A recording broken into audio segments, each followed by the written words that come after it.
மனித முயற்சிக்கென்று அல்லாஹ் ஒரு முக்கியத்துவத்தை கொடுக்கிறான். எடுக்கும் முயற்சி, நாம் பண்ணும் தியாகம், இது எல்லாமே நமக்கு பயனளிக்கும் என்கிறான் அல்லாஹ். முயற்சி என்பது நம்மை சார்ந்தது என்றார்கள் நபிகள் நாயகம். அது முழுமையாக்கி கொடுக்கிறது அல்லாஹ்வுடைய வேலை. அதனால நாம முயற்சி செய்யாம இருப்பதா? அசாயு மின்னா சர்க்கார் சொல்றாங்க, முயற்சி நம்மை சார்ந்தது. ஒல் இத்மாமு மினல்லாஹ், முயற்சி செய்த பின்னால அதை முடிச்சு வைக்கிறது அல்லாஹ்வுடைய வேலை. அதை முழுமைப்படுத்துறது அல்லாஹ். நான் முயற்சி செய்துட்டேன், அதுக்கு பின்னால் அந்த வேலையை முழுமைப்படுத்தி தருகிற பவர் அல்லாஹ்வுடைய கையில் இருக்குது. உங்கள் முயற்சி அது தீனுக்காக, ஷரியத்திற்காக, இபாதத்துக்காக, குடும்பத்திற்காக, எந்த வகையில் நீங்கள் ஹலாலாக எடுக்கிற முயற்சிகள் எல்லாம் அல்லாஹ்விடத்தில் நன்றி பாராட்டப்படும் என்றான் அல்லாஹ். ஒகான சஅயுக்கும் மஷ்கூரா, உங்கள் முயற்சிகளுக்கு நன்றி பாராட்டப்படும். யாரு நன்றி பாராட்டுறது? நான் எடுக்கிற முயற்சிக்கு நன்றி சொல்லப்படும் என்கிறான். அப்படியானால் மனிதர்களை வைத்தே நமக்கு நன்றி சொல்பவர்களை உருவாக்குவான். அல்லாஹ்வே நன்றி சொல்கிறான், உங்கள் முயற்சிக்கு நன்றி சொல்லப்படும். எனவே உலகத்தில முயற்சி இல்லாத மனிதர்கள் எப்படி உயர்ந்து அவர்கள் இந்த மண்ணில் நிற்க முடியும்? ஒரு ரக்காத்து தொழுவதற்கும் என் முயற்சி தேவை. அதை முழுசாக்கி தருவதுதான் அல்லாஹ்வுடைய வேலை. நான் ஒரு தடவை குர்ஆனை எடுப்பதற்கும் ஓதுவதற்கும் நான் முயற்சி செய்ய வேண்டும். அதை தொடர வைப்பது அல்லாஹ்வுடைய வேலை. அதேபோல் என் வாழ்க்கை சார்ந்த எடுக்கிற முயற்சிகளும் நம்மை சார்ந்து இருக்க வேண்டும். வஅன்ன சஅயக்கும் மஷ்கூரா, அல்லாஹ் சொன்னது போல் உங்கள் முயற்சி நன்றி பாராட்டப்படும். அல்லாஹ் சொன்னான் மனிதர்களுக்கு, வஅல்லைஸ லில் இன்சான் இல்லா மா சஆ, மனிதன் எதை முயற்சி செய்தானோ அதுதான் அவனுக்கு கிடைக்கும். எதை முயற்சி செய்தான் அது அவனுக்கு திட்டமாக கிடைக்கும். உலகத்தில் வாழ்கிற போது என்னை வளப்படுத்துவதற்கும் அல்லாஹ்வின் நெருக்கமாக்கி கொள்வதற்கும், இன்னொரு பக்கம் வாழ்க்கையை அழகாக்குவதற்கும் நான் எடுக்கும் முயற்சி நிச்சயம் கிடைக்கும். சின்ன அமலா இருந்தாலும் அதுல நம்பிக்கை இருக்கணும், இதன் பலன் நான் அனுபவிப்பேன் என்று. அல்லாஹ் திருக்குர்ஆனிலே இன்னொரு இடத்தில் சொன்னான், நீங்கள் செய்யும் சின்ன காரியத்தையும் மனிதன் கண்டுகொள்வான் என்கிறான்.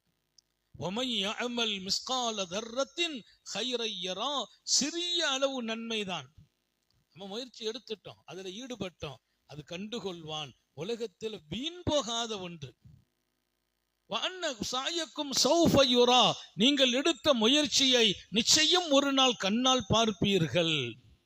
இங்க நம்ம எடுக்கிற முயற்சி ஒரு நாள் பார்ப்போம். பார்க்கிற போது இன்னும் கூட எடுத்திருக்கணுமே நினைப்பாங்கிறான்.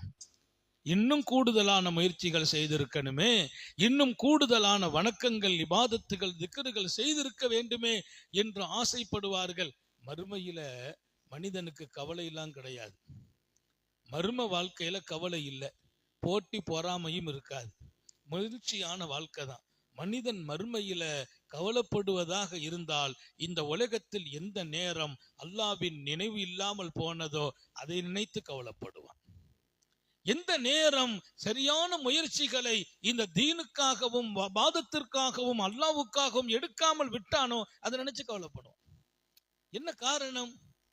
அவனுக்கு கிடைக்கிற அந்த லாபத்தை பார்த்து விட்டு, ஆஹா எத்தனை நாட்களை வீணாக்கி விட்டோம் என்று நினைப்பான். இங்கே அல்லாஹ் சொன்னான், வஅல்லைஸ லில் இன்சானி இல்லா மா சஆ வஅன்ன சஅயஹு ஸௌஃப யுரா சும்ம யுஜ்ஸாவுல் ஜஸாஅல் அவ்ஃபா, அந்த முயற்சிக்கான கூலி கொடுக்கப்படும். எப்படி? ஜஸாஅல் அவ்ஃபா, மிக பரிபூரணமான கூலி கொடுக்கப்படும். கூலினா நம்ம கொடுக்கிற மாதிரிலாம் கூலி இல்லை, அது பரிபூரணமான கூலி. இங்கே நான் செய்த எந்த ஒரு செயலும் அது வீணாகுவதில்லை.